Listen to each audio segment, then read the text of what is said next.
and A. Let me draw it on a piece of paper over here. So if we are given two lines, they call them R and S, R and S, okay? We're given their two parallel lines. If they're cut by a transversal T, okay, make sure I've got this right so far, then B and, oh shucks, I drew that in the wrong place. B and A are equal. And here is angle, let me find a new color, here we go. Here's angle C, okay?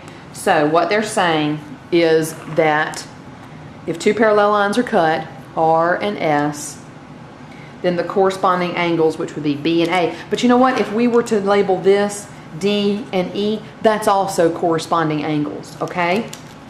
All right, so we're saying that they're equal. So let's talk about the analysis down here at the bottom of the page. It says, what two angles are proved to be equal? Well, we already know, well, we've already talked about it, that we're going to prove that B and A are equal, okay? So that's our goal. We need to prove that they're equal. Number 2 says, to what angle is each one equal and why? Okay, let's look back at this, and I'm gonna scratch out.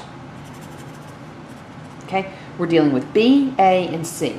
We need to prove that the two ones written in orange here, B and A, are equal. What do we know about their relationship to C? What do we know about B's relationship to C? They're vertical angles. We know that they're equal. So already C equals B because of vertical angles. Vertical angles are equal. Okay?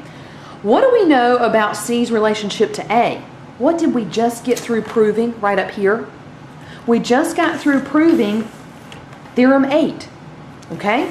So, by Theorem 8, we know that A equals C. Okay? So, let's keep reading. Then how then can B and A be equal? This is substitution, okay? I mean, I could do this in a formal proof, but I've done it informal, I could do this. Here's my statements, here's my reasons. I could do my given. Sorry, my handwriting's so sloppy. My given was that two lines, well, I really wasn't given exactly, but let's just say it was given that two lines, R and S, were cut by T. Well, then I would know that vertical angles B and C were formed, so they were equal, then A and B. And then finally, my last step would be that A equals B, and it would be by substitution. Because y'all know that if A equals B and B equals C, then A equals C. And in this case, we kind of did a little bit opposite, but still. Okay? So that's how easy that was to kind of prove by informal statements. Okay. Let's look at the top of page 72. This is corollary 8.2, okay? Corollary 8.2 says that if two parallel lines are cut by a transversal, then the sum of the two interior angles on the same side of the transversal is equal to a straight angle. Let me draw that larger so you can see what we're talking about. Let's take two parallel lines. Okay, I'm going to try to use the same lettering they do. R and S, okay, are cut by transversal T. C, B, and A are all interior angles. But, again, go back and read it. It says the sum of two interior angles on the same side of the transversal is equal to a straight angle. We'll talk about this in just a minute. So what we're trying to prove is that these two equal a straight angle. Okay? All right. All right. So let's go back and read what they're saying over here in the book. Number 1, they say, what pair of angles are known to form a straight angle and why? Well, let's go back. We already know that C and B form a straight angle because we know that a line cut, the sum of the angles around a point on one side of the line equal a straight angle. So C and B, by that reason, we already know are a straight angle. So, number 2, What pair of angles do we wish to prove have as the sum that is equal to a straight angle? Well, we've already said that if they're on the same side, the two interior angles on the same side of the transversal, that would be A and B. Okay?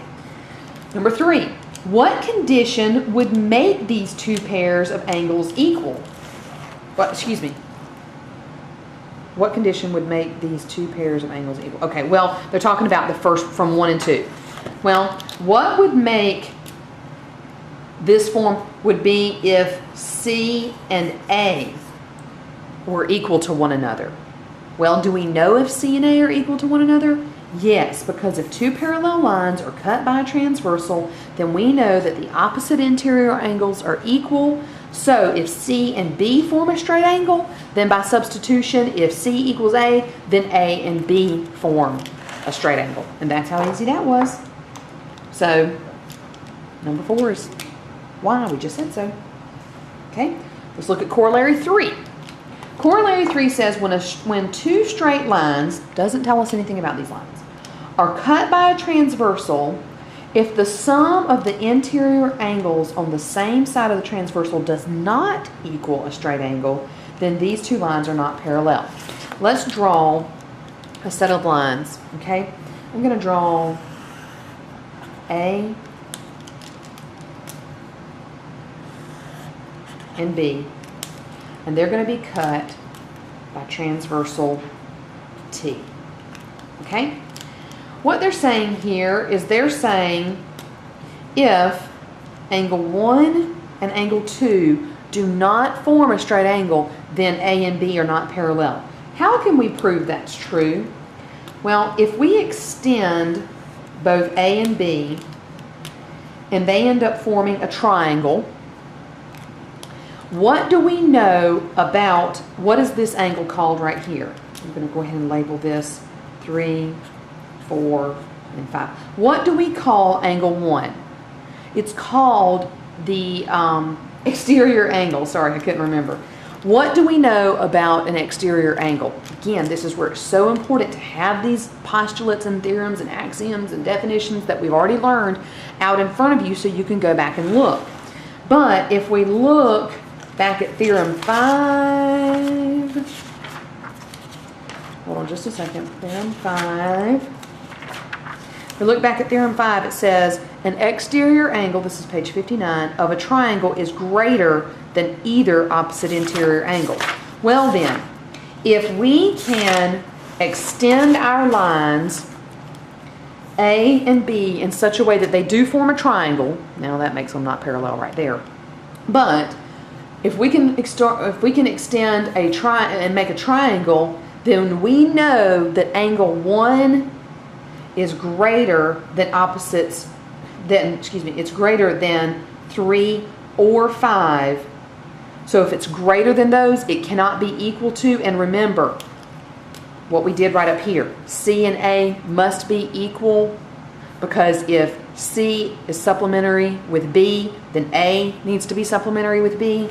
Well, down here, if 1 is greater than 3, there's absolutely no way that it can be added together with 2 to get 180, because if it's greater than, it can't be equal. So by theorem 5, we have proved that corollary 8-3 is true. Okay? So, and it says use corollary 8.2 and the indirect method to prove it. Well, I did. I used this corollary and theorem 5 together to prove that they couldn't be true. Okay, so see, sometimes you don't have to have a long, elaborate proof. Sometimes you can say, okay, what if I did this? What if I extended and made a triangle?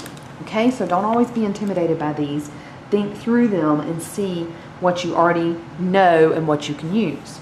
Okay, so let's look at corollary 8.8-4. A straight line perpendicular to one of two parallel lines is perpendicular to the other also. And we know that by construction we can extend a line.